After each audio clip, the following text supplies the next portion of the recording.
happy to be in the house of God on a Sunday morning. Thank God we're in our right minds. Can I hear an amen, somebody? It's good to be here this morning.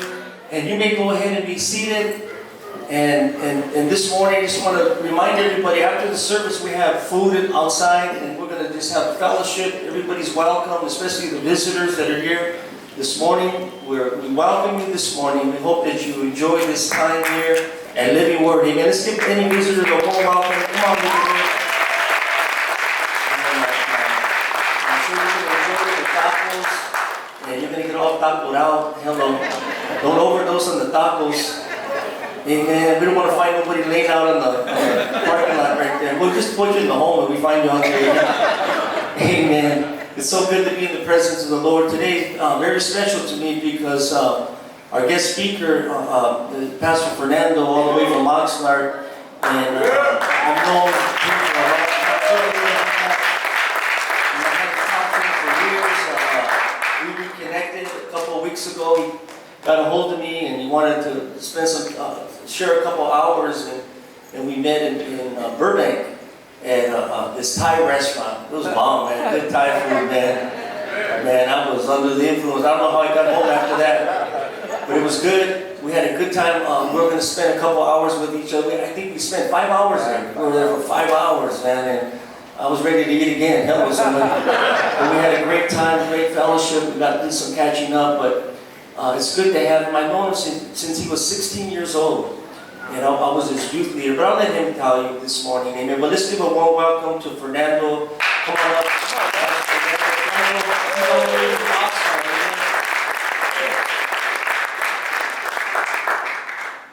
Amen. Well, it's nice to be here. And it's a privilege to meet you, shake all of your hands. Those of you we've shook hands, God bless you. And it's a great morning today. How many know it's a great morning today? Yeah. How many love your pastors?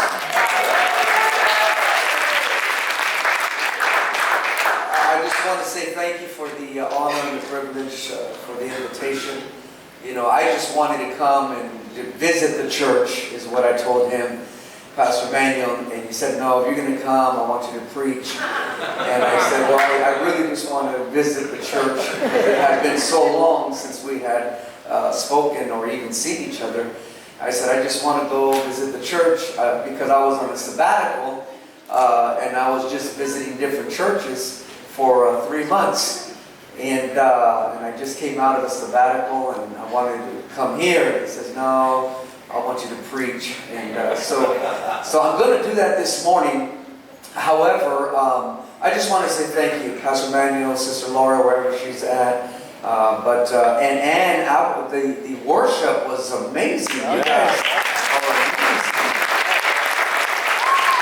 Wow, you guys, I'll tell you one thing, this church better be nice to them because if they leave, you're in trouble. I'm telling you that. Be nice to our worship team. But what a powerful, powerful music ministry. And I have a lot to say, okay, and I have just a few minutes to do that. But I brought a couple of people with me, and I just told them if they could sing a couple of songs before I speak.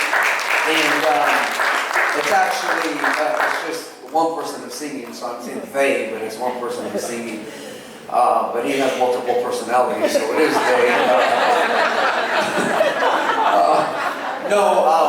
one is my son, and the other one is Julian. They've been in my church now for, my son, 23 years, and Julian since you were, I think, months old, right? 1 or something like that. Do you remember? You should remember. You're actually born. Wow. So they've been in the church forever. They helped Noah build the ark. I'm telling you. But no, today this is an original song. Our church is in a season of writing music, and I wanted them to just do something here this morning. So will you welcome them, Julian and Fernie?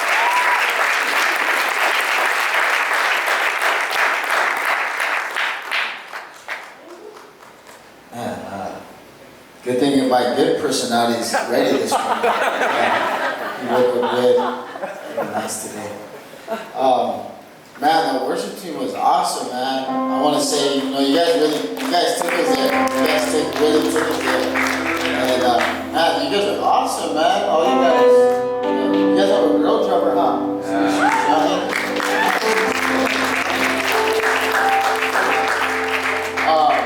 And then that bass the bass that she had, that thing was tight too. The bass, I haven't seen it like that.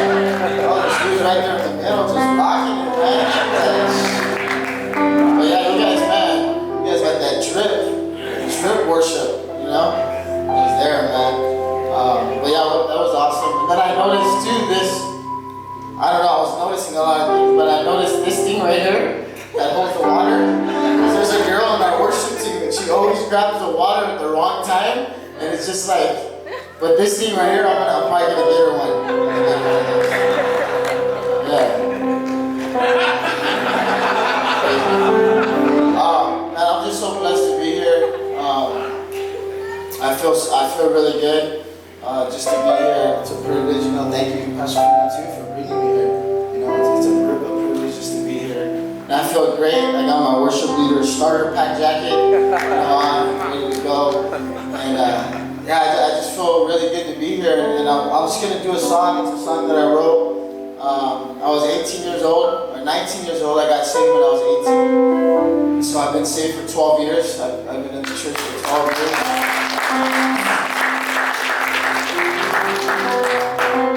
And this is the first song actually I ever wrote. And it's called As I Am. And I'm just so grateful. You know, I was really reminded when you guys were singing that song about the grace of God. And, you know, this song is just talking about how God just draws so close to us. And if I would have known how many times that I would have strayed away these 12 years, how far I've gone away from God and all the mistakes that I made. If I would have known that, I don't know if I would have made it, you know? But I thank God that God is consistently, how many thank God that He's always chasing after me? Like that song says, like, you don't stop. Like God never stops. And I thank God for that, man, that He's, you know, Pastor Fernie knows the things that I've done, the mistakes that I've made.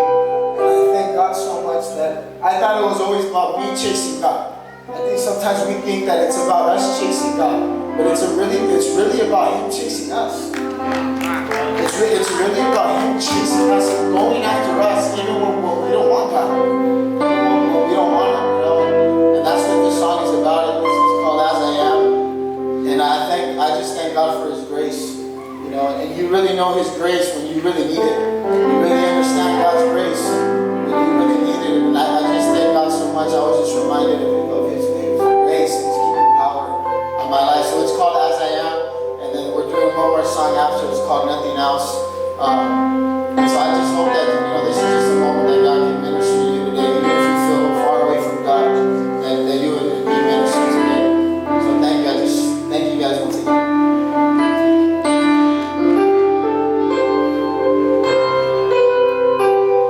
You take me as I am.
but you draw me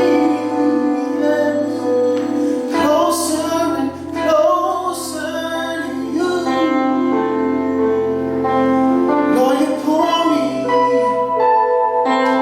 Lord, you pull me, yes, into your presence. I give you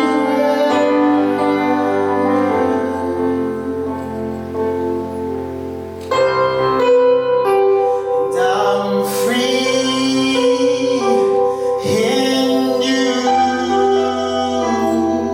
Is anybody free today? And I'm free to worship you. Oh, yes I am, Lord. I find peace when you're around. Oh, when you're around, Jesus, oh. Let your glory come down. Oh, right now, won't you fill this place today? Nothing can take your place.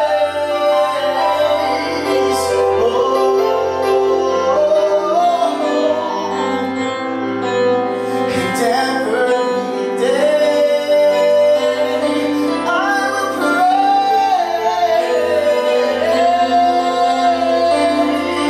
Oh, Lord, you draw me. Lord, you draw me, yeah, closer and closer to you. Oh, Lord, you pull me. Lord, you pull me, yeah, into your presence. I give you reverence. And I'm sorry that I've just gone through the motions. I'm sorry that I just sang another song.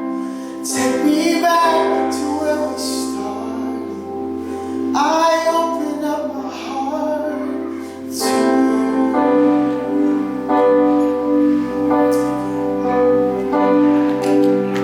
I'm sorry when I've just gone through the motions. I'm sorry when I forgot that you're enough. Take me back.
to the sound guy for a little bit. And let's just act like nobody else is here. I'm not sure where the sound technician is. But can you just lower my monitors, please? Just lower the monitors a little bit. And that's just, I don't know. My own voice irritates me sometimes, so I'll let you hear it. When I was 13 years old, I started DJing. I was a disc jockey.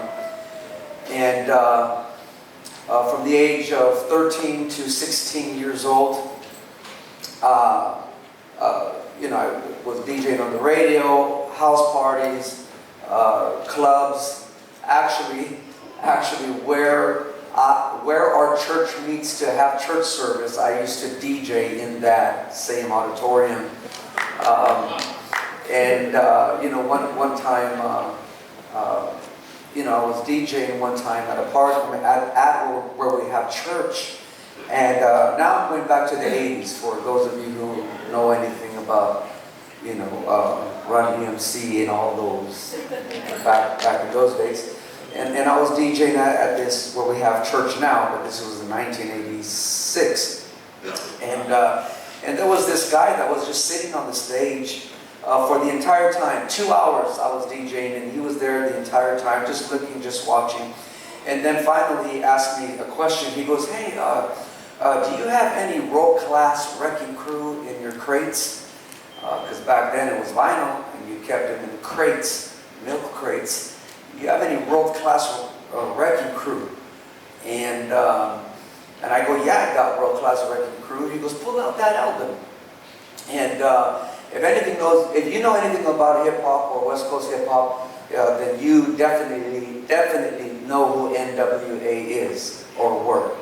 And before they were NWA, they were called the World Class Wrecking Crew. And he said, "Pull out the album." And I pulled it out, and I looked at it, and he says, "That's me." It was Dr. Dre that was there the entire time. I was caught up in that scene. That was my thing. I grew up in a crazy neighborhood in Oxnard, around a lot of gang members. I grew up a biker's kid. My dad was the founder of the first Chicano motorcycle club in California, known as the Carnales. My dad started that with his two brothers.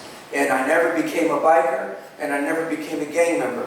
DJing saved my life from both of those things. However, I got caught up in drugs. And one time I was at a party. I was 16 years old now, and I was at a house party, and I was playing, and out of nowhere, this is weird, and now I know it was the Holy Spirit. Out of nowhere, I mean, just think of a DJ right now. If you ever went to a club or whatever, think of that DJ, and then that DJ just leaves the turntables, and I tell my partner, I said, I gotta leave. I don't feel right. I don't feel right. And I was 16 years old. I didn't have a car. My mom literally would take me to these parties with all my DJ equipment, drop me off, and then pick me back up when we were done with the parties. And this time I didn't feel right at the party, and I had left the party, and I was walking home, and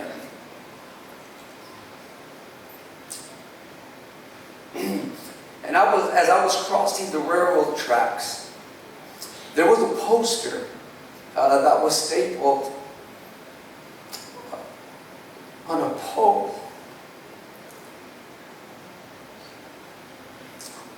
And it was a poster of a play, a drama.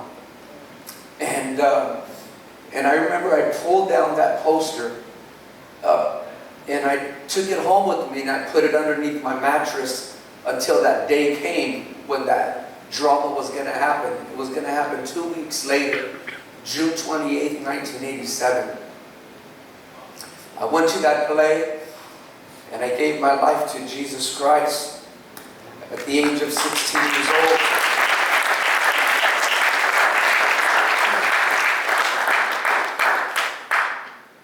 But I'll have you know that it was your pastor who stapled that poster on that pole. When he was in the men's home.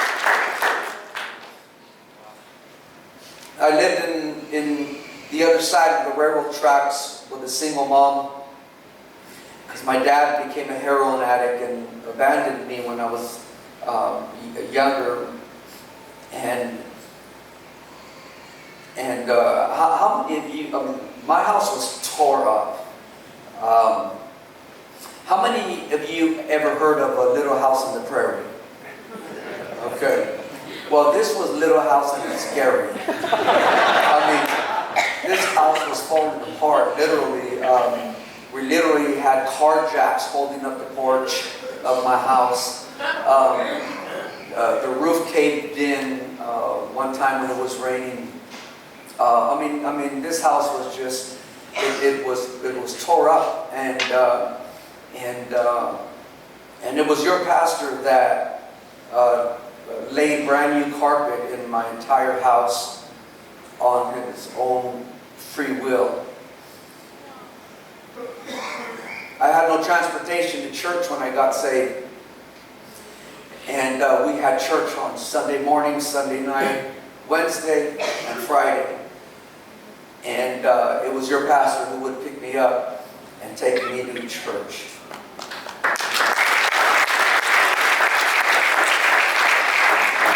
One day I stood at his house. He was out of town.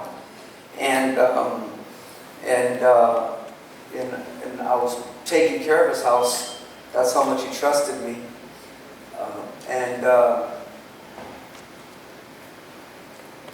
I think I needed to use his car for something. But there was no gas in the car. And he said, okay, well, I'll go in my backyard and you're going to see there's a gallon there. And just get that gallon, put it in the gas tank, and that will get you to the gas station. And so I went and I got the gallon and I poured it into the gas tank, but I got the wrong gallon. It was a gallon of water that I poured into his gas tank. And he didn't put me down. He didn't make me feel like I was a failure. And even though that car never ran again,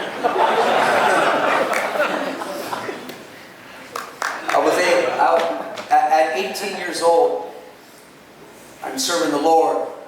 16, 17, and 18, I'm serving God. And at 18 years old, I stray away for 3 months. I backslide, is what Christians call it. And I strayed away. And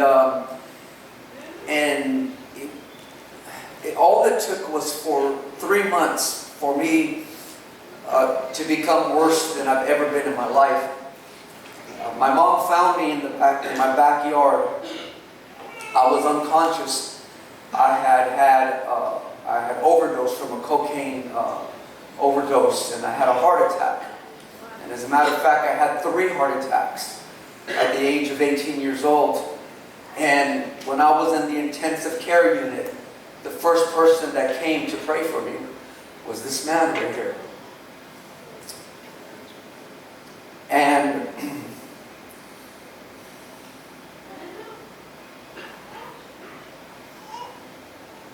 the first time I ever preached, I was 18 years old. And it was this man who helped me put an outline together. And he probably don't even remember all of this. But this is the kind of pastor that you have.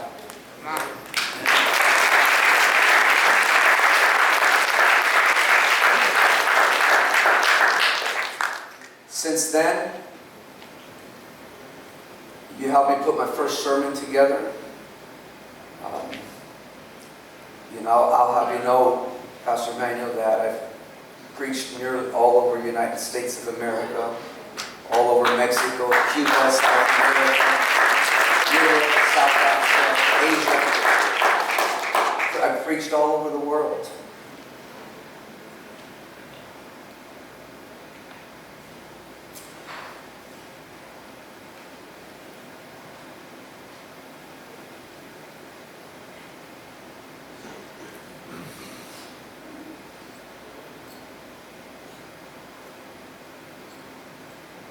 And I called him 3 weeks ago. Because we haven't talked or seen each other in 23 years. And I called him just to say that I was sorry. And I called him to thank him for the seed that he planted in my life.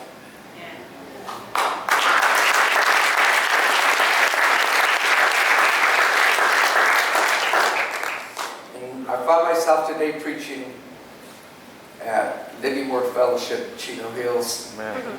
And the Bible says to give honor where honor is due. Pastor Manuel, Laura, thank you guys for the invitation. And I'm honored to be here today.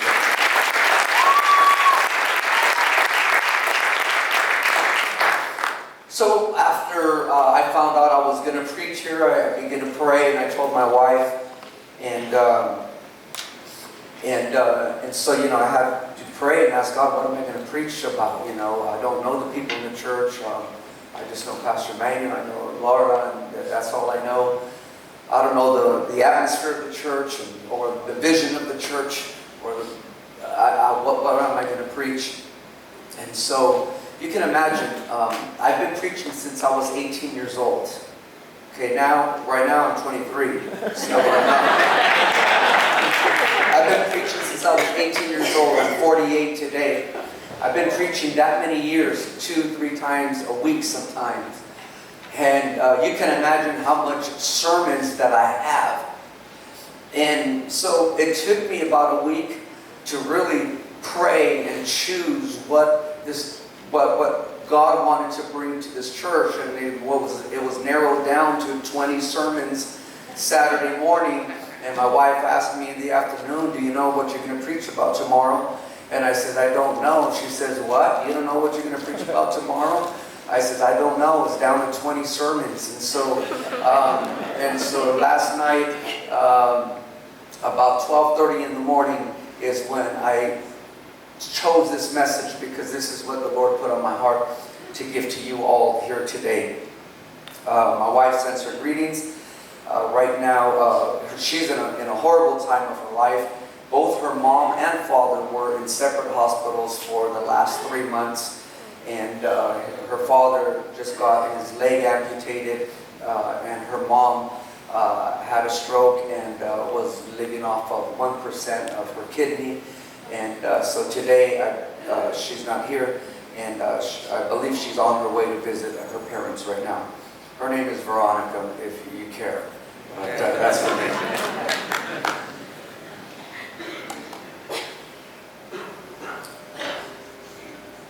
On my way home one day from a little town that is called Ojai.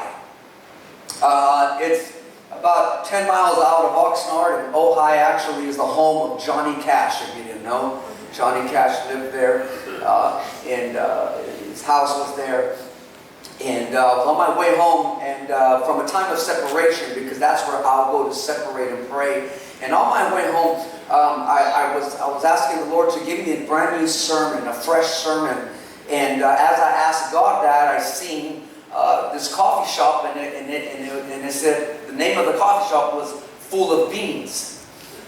And I was like, really, God? Really? Is that what you really want me to preach about? And because I don't see no beaners in my church, And God gave me a message that I titled Full of Passion. A house full of passion. And I truly believe that vision and passion are related. You can't have just one. You need to have both of them. It's called passionate vision. They're brothers. You got to have both of them. And when we talk about passion, when we talk about our passion for God, or passion for your spouse, or for wherever your passion is looked at, you got to have both. You got to have a vision, and you got to have passion both together. And one of the biggest enemies of passion is going to be found in one word, and that one word is called laziness. And that's the biggest enemy that's the biggest threat, that's the biggest enemy, that when a church, or when a person, or when a marriage, or a business finds themselves now that they have gotten lazy in what they once used to be passionate about. And we all know that Proverbs scripture that says a little folding of the hands, a little sleep and slumber, and all of that. But I love the way it was written in the Message translation. And it says, so how long are you going to laze around doing nothing? How long before you get out of bed? A nap here, nap there, a day off here, a day off there. Sit back, take it easy. Do you know what comes next? Just this. You can look forward to a dirt poor life.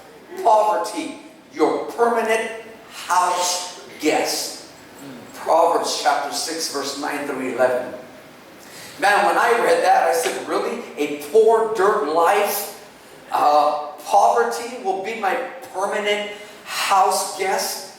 You know, while the Old Testament may have viewed this warning primarily as materialistic, I truly believe that still in all areas of our life, when we live a life that we are just doing nothing, then we are in the biggest threat of our life that we are going to find ourselves in.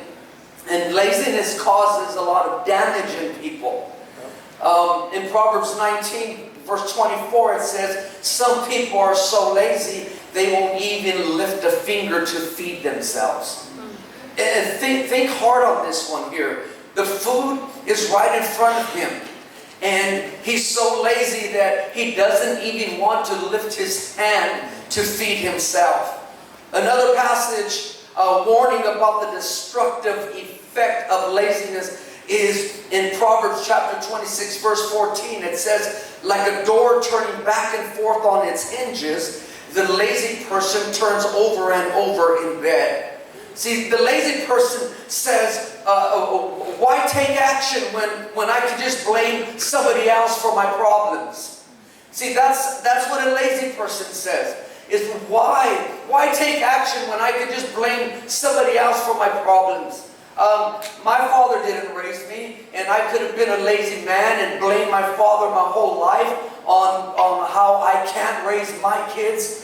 But that's the way a lazy person thinks, and it's much easier to sit down and do nothing and complain about the unfairness that life has given you.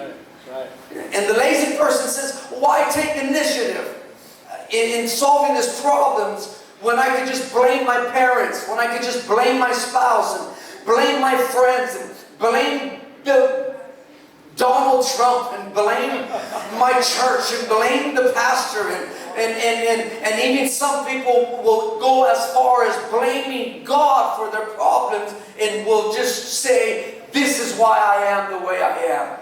Come on. And another alternative to taking initiative is to settle into this made-up dream of some better future that will eventually just happen to us out of nowhere. You know, there's so many people that just think that they're going to become successful one day out of nowhere. I mean, you know, there's, you know, what I see here today, this just didn't happen because there's a lazy pastor and a lazy pastor's wife. As a matter of fact, they're probably the hardest working people in this church because I think half of his family is in worship, and his daughter played the drums. I heard she just had a baby and she's on the drums. I mean, there's no lazy family here, but this just didn't happen because somebody was lazy. Now I want you to think about your life. I want you to think about your family or whatever you have a vision for. I know when this man and this woman came and took over this church where there was just a hand group of people, but what he told me is, I'm sure that he just didn't sit down and just pray because just praying about it really doesn't, I'm sorry to say this, just praying about this, God's not going to answer that prayer. There got to be some type of action involved with our prayers.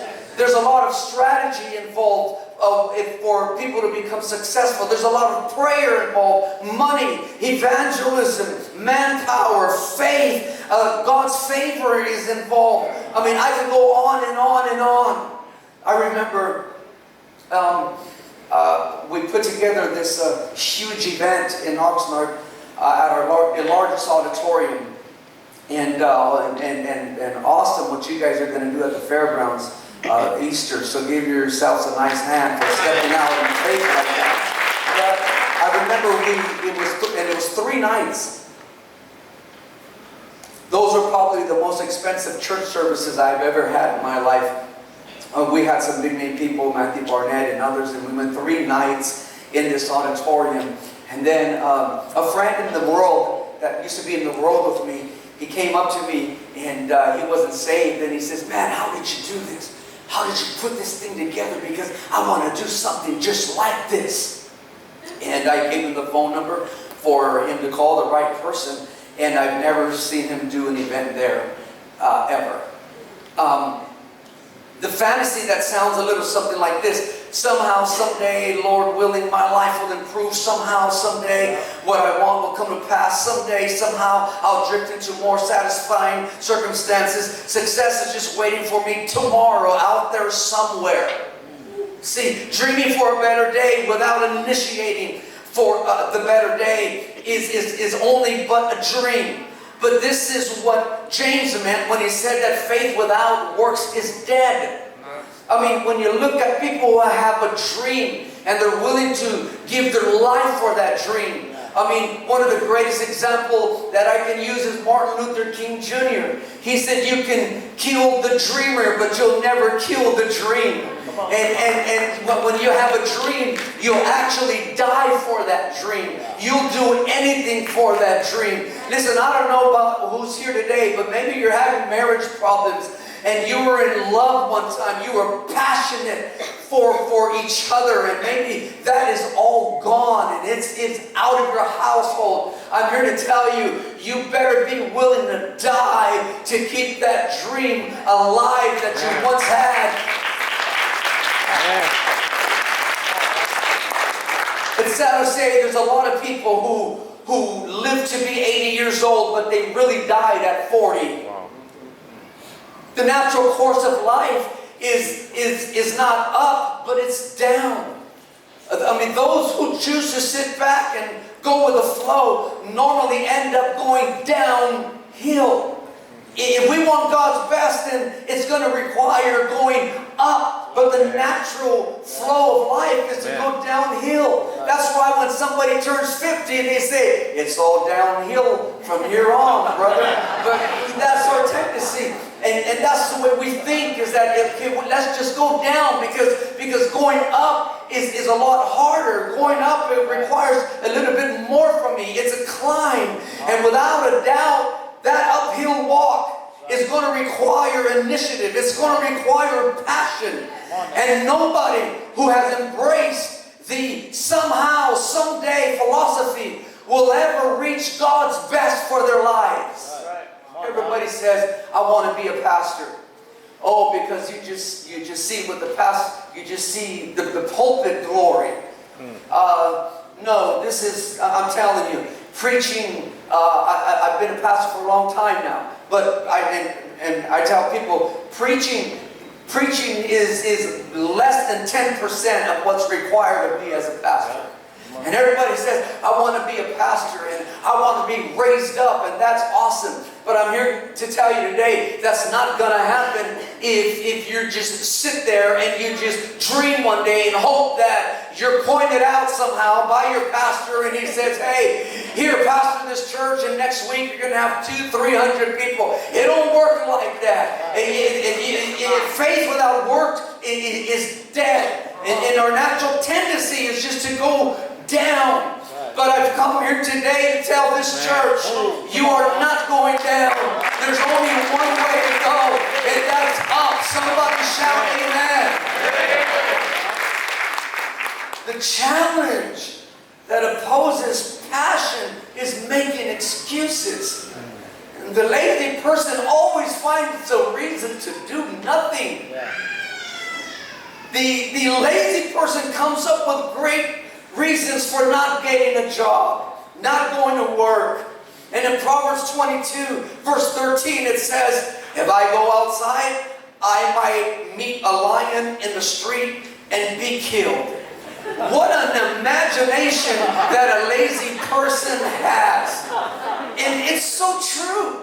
I mean, it's so true. I mean, you'll come up with the greatest excuses. I can't get a job because I got 2 felonies on me. I can't do this and I can't do that. I tell some of those people in my church, I've told some of those people in my church, hey, listen, I don't care how many felonies you have, that once you come in Christ, you're a new creation. Yeah. And people will not really care about your past if they're able to see how good your present is. And some of those people have been given keys to buildings now. Some of those people have been promoted to managers and supervisors now. Because why? Because there's always going to be lions in the street. I couldn't even believe I read a news article that said the top 10 reasons for not taking a shower.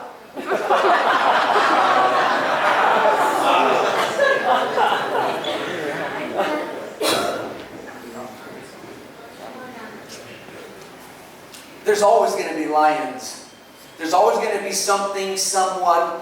There's always going to be a thing that is going to oppose the dream that you have.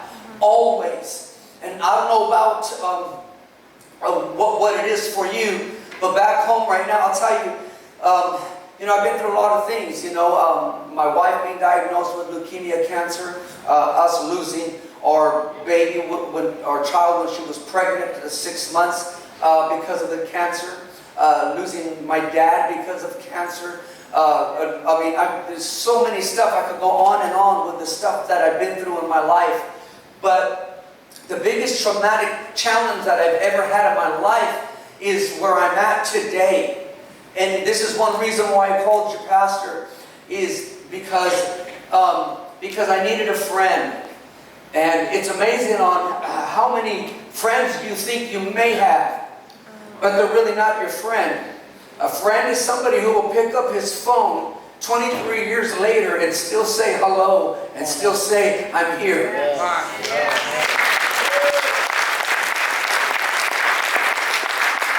God gave me a dream about 5 years ago where we were having church. We had a church building that it was 18,000 square feet. And God gave me a vision.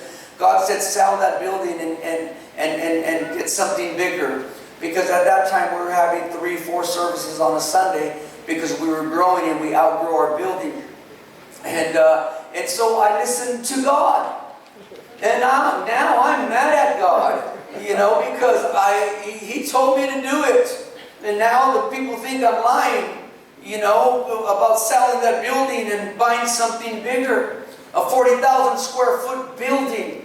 That's the size of a Home Depot. And I had that faith, and I told our people, hey, listen, this is what we're going to do, let's go for it. And I'll tell you, that has been the biggest lion that I have faced in my life. And that has been the biggest trial that I have faced in my life. Pastor Manuel saw where I grew up, the house that I lived in. I never would have thought that me, that 16-year-old, will have to be dealing with a $5 million project. Never would have imagined that God would take a 16-year-old DJ out of a certain neighborhood and put him in charge of a $5 million project that has nearly almost killed me. Literally. To try to take my life away. With many accusations and false allegations and so much things, when you're raising up money in a church and you just buy a brand new pair of shoes and you're a pastor, you can get criticized pretty easy. My church, I'm telling you, first of all, we bought that building, so give the Lord a hand clap for that. We bought that building.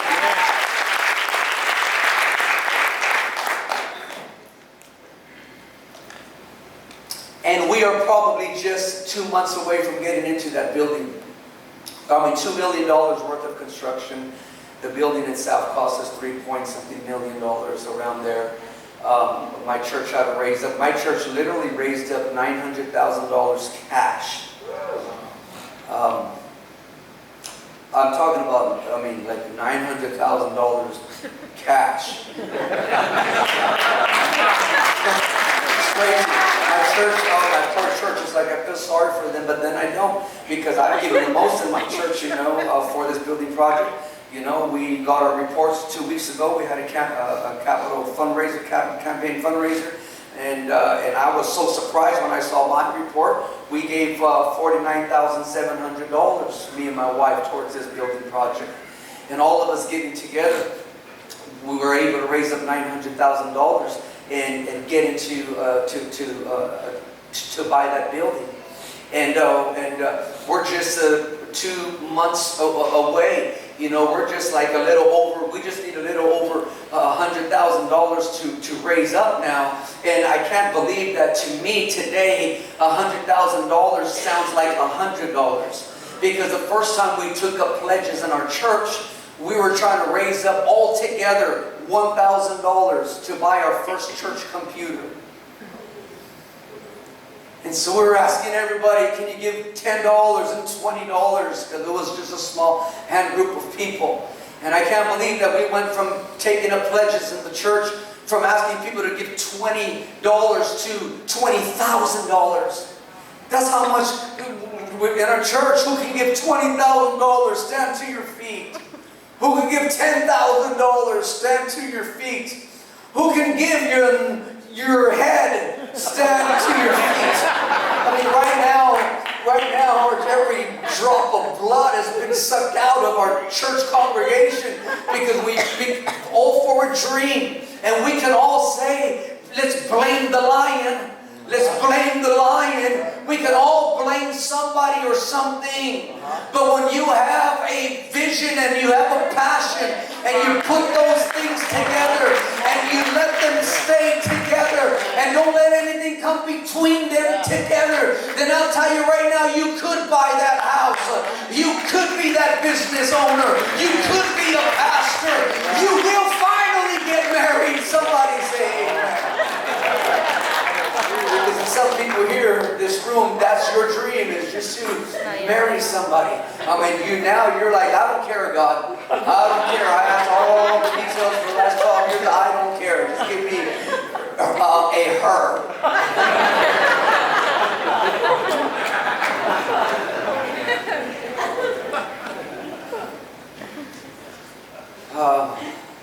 So that's what I'm in the middle of now.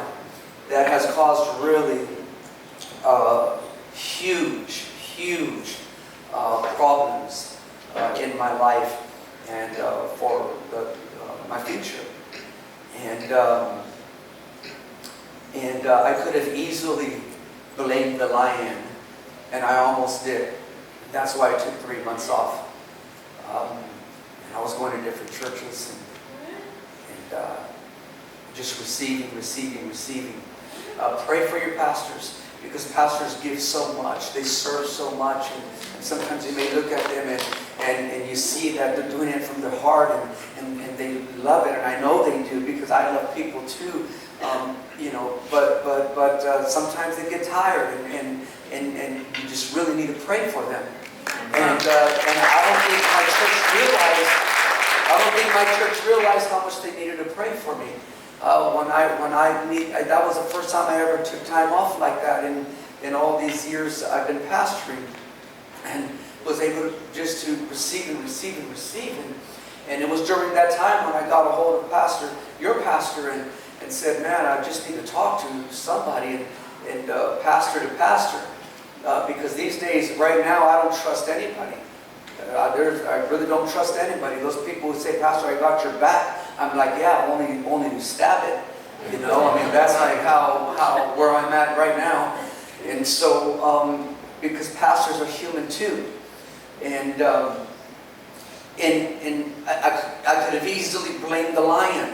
But I can't wait for that $100,000 to come in. I mean, to me that sounds like nothing. But when that $100,000 come in, then we're able to finish construction and get into that church building. And then I'll be able to finally, it's like, remember Abraham and his wife Sarah? Remember that she couldn't have a child? And then, you know, I mean, you read so many scriptures about that family that has the word laugh in it. I mean, it was a funny family to me. I mean, everything had to do with laugh. And in those days, not to be able to have a child was, you were looked down upon. And so Abraham's wife was tired of being looked down upon. And then finally she said, you know, when the whole story ended, when she finally had that baby, she said that, hey, now instead of people laughing at me, they're going to laugh with me. And I can't wait to get into our church building, because the people who were laughing at us will be laughing with us. And they'll be...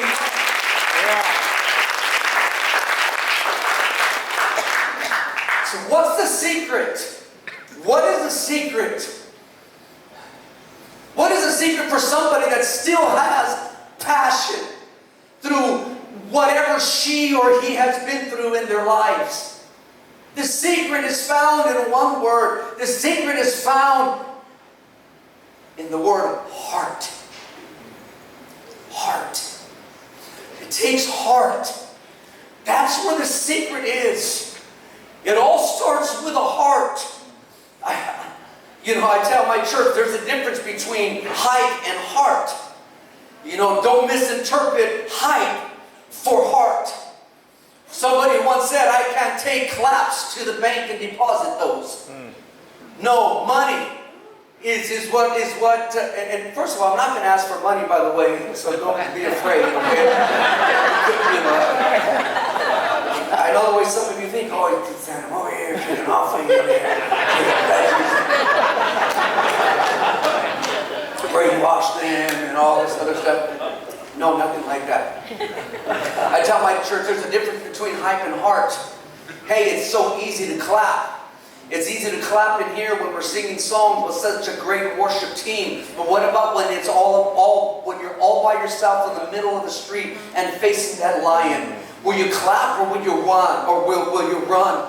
What are you going to do? I'll tell you right now, if you have heart, you're not going to run. If you have a heart, you'll stay in the game. You know, God is looking for heart. I'm telling you, that's what He's looking for. When Samuel was looking for a king, so many people were passed up.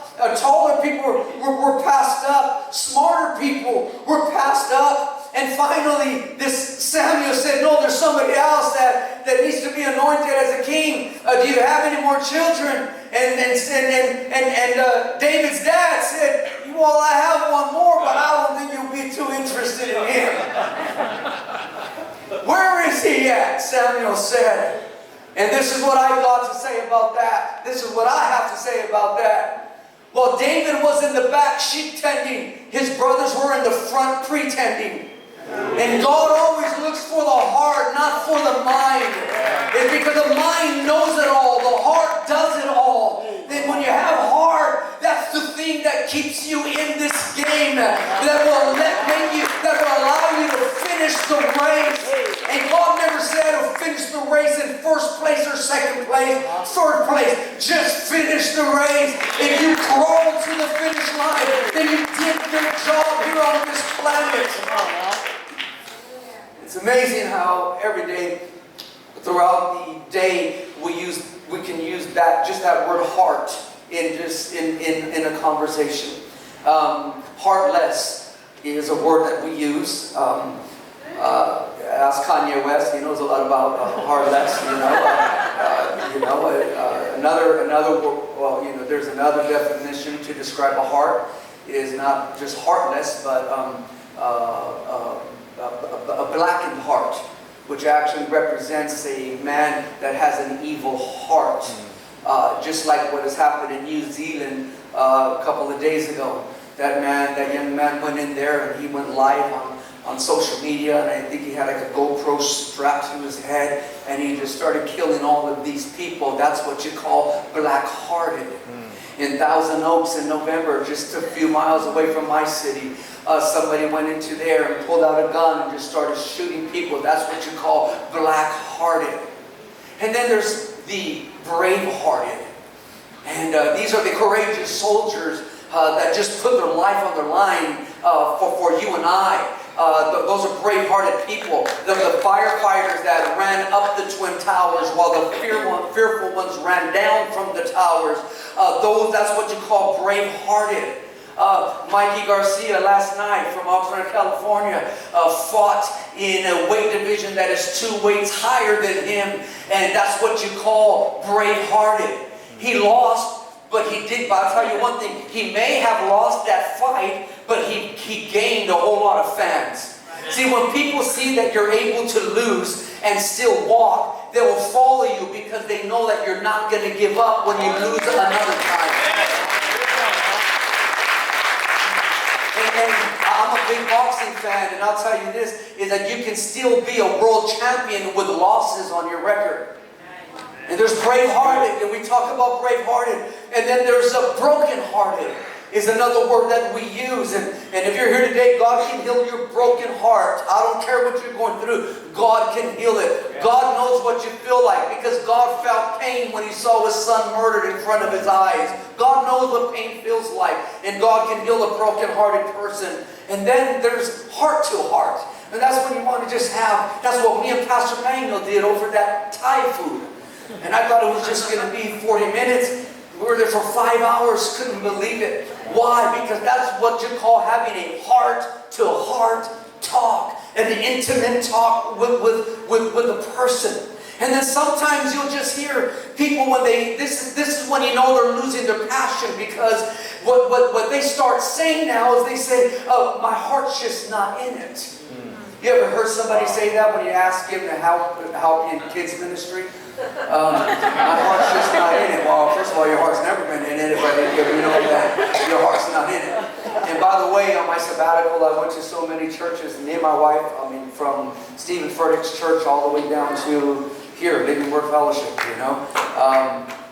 And one of the things that we found out is that every single church, I don't care how good they look on TV, how good they look online, how famous they are behind the pulpit, every church, the biggest challenge in their church is getting people to help out with the kids. And so you're not alone.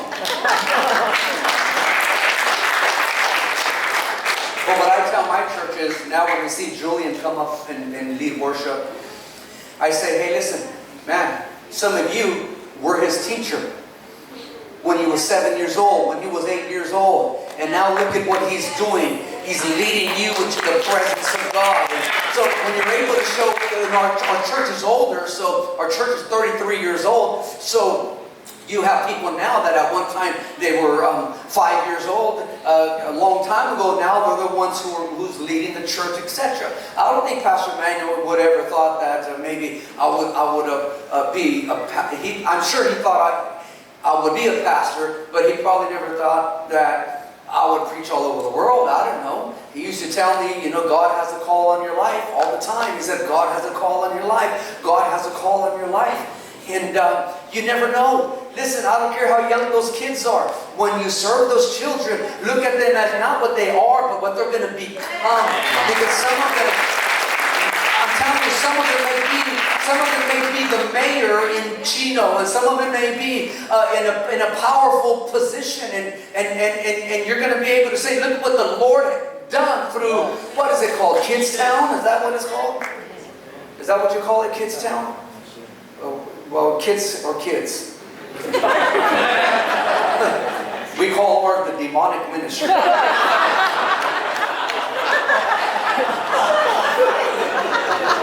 asked a little kid the other day, what's your name? He goes, Legion, for we are many.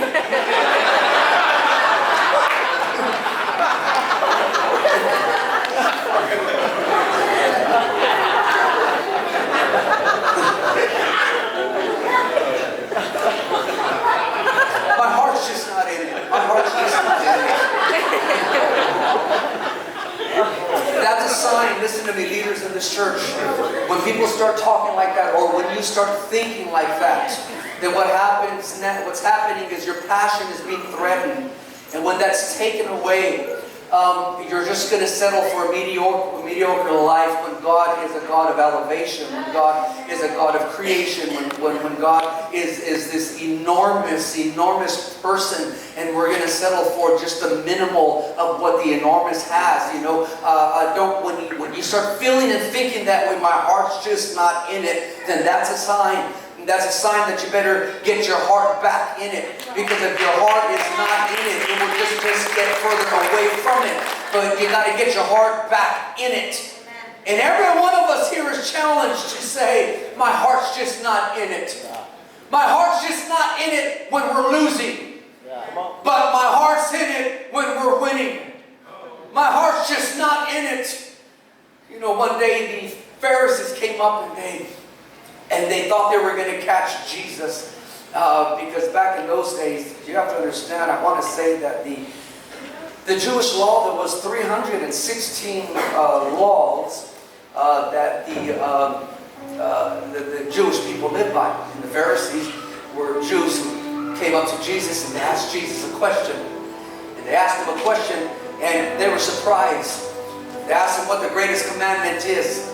And Jesus answered them back and he says the greatest commandment is to love the Lord your God with all of your heart and your soul and your mind.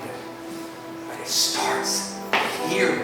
The Pharisees wanted Jesus to actually bring up a new law. But they were surprised when he answered them. He says, man, you want to know what the greatest commandment is? The greatest commandment is to love the Lord your God with all of your heart. And I guess what God is trying to say, because I'm telling you, my notes here are so not in the same thing what I'm talking to you about. But I guess what God has sent me here to tell you here today, Living Word Fellowship, is don't lose the heart that God gave to this church. Don't lose your heart. Stay in it. Stay in it. Don't lose your heart. And so, as I come to a close, the heart is deceitful at times, so you've got to be careful.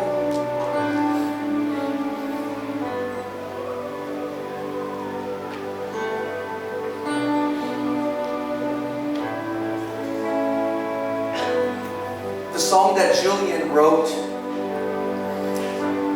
I cry every time I hear that song. And the first time I heard it, I was so broken. And it talks about drawing near. Lord, you draw me closer and closer to you. Because that scripture says you draw close to me and I'll draw close to you. There's a story about an elderly married couple. They were driving down the road one day and the husband is behind the wheel and he's driving. And the elderly wife is sitting now in the passenger seat. And she looks at him and she says, oh honey, whatever happened to those days when we used to sit close together when we would drive around the community? And the husband looked at her and he said, I never moved.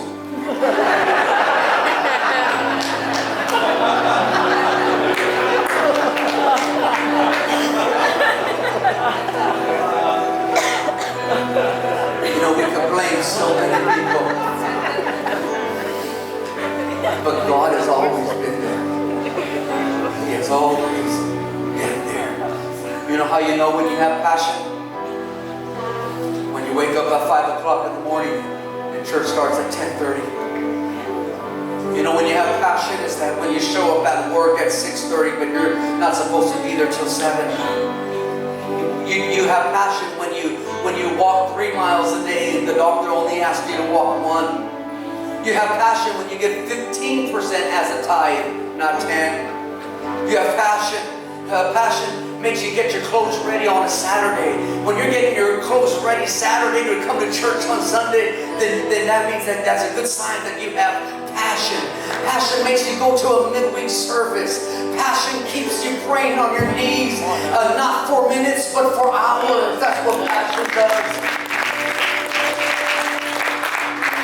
And I gotta share this here. I have to share this. There's a true story. This is a true story of a young black man in the ghettos. He was fortunate in that he had both his parents, and they struggled to make ends meet. But for his birthday that year, they had scraped enough money together to pay for a brand new bicycle for him. And a few days later, somebody came and stole that bike. Upset, the boy went looking for the thief, and in the process of his search, he came into an encounter with a policeman. And the policeman asked him what he was going to do if he caught the boy who stole his bike. And he said, I don't know. And it was obvious to the cop that this boy, if he ever did find this person who stole his bike, he might not only lose the bike, but he'll probably beat that boy terribly in a fight. So he asked the boy if he would like to come to the gym with him and start boxing. And the policeman taught him how to box. And that boy, his name was Cassius Clay, who later on became Muhammad Ali. And he became one of the greatest fighters ever in the ring. But while Muhammad Ali was similar to many of the other fighters at that time, he worked out just like they did. He boxed like them. He sparred like them. He ran like them.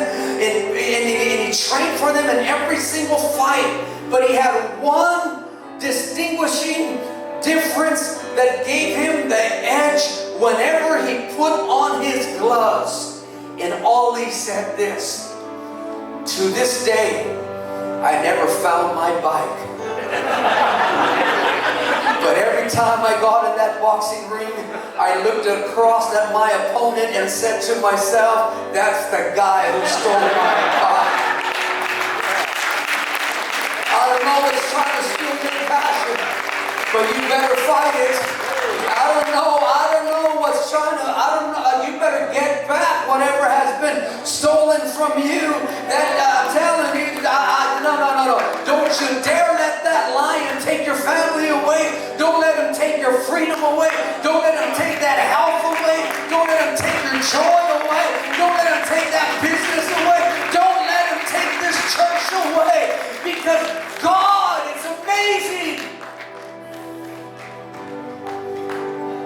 How later on, God was able to say that sheep tender was a boy after God's own heart.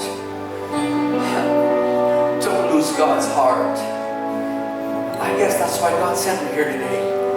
Just to tell you, don't lose God's heart. Stand with me.